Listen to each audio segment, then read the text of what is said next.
我居然在橱柜里发现了母亲的尸体。最近，我失明的眼睛奇迹般的恢复了，但我发现身边的父母竟然变成了一副陌生的面孔。我正纳闷呢，直到我偶然间发现了母亲的脑袋，才明白原来是这对男女杀死了我的母亲。我吓得赶紧躲在了床底，可下一秒，两张面无表情的脸就出现在床底，对我齐齐露出一个诡异的微笑。我被吓得尖叫：你们不是我的父母，我都看见了，我的妈妈已经被你们杀了，她的尸体还被你们做成了红烧肉。女人冲上前来捧住了我的脸：小美，你能看见了，你的眼睛好了。我猛地推开她：不要再假装你是我的妈妈了，我真正的父母已经被你们杀了。男人愣愣地看着我：小美，你在说什么呢？你妈妈就在这里，哪有什么尸体？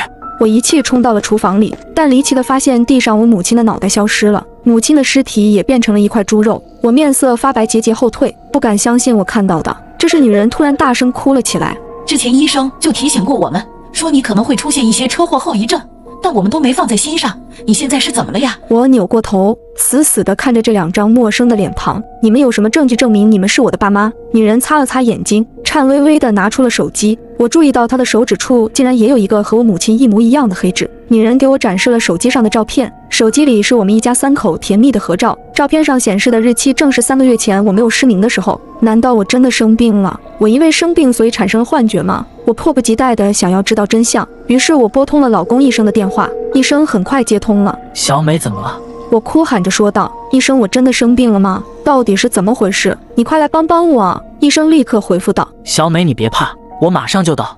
挂掉电话后，我手里握着一把水果刀，不停地颤抖着。突然，女人死死地抓住了我的肩膀：小美，你怎么不相信我们了？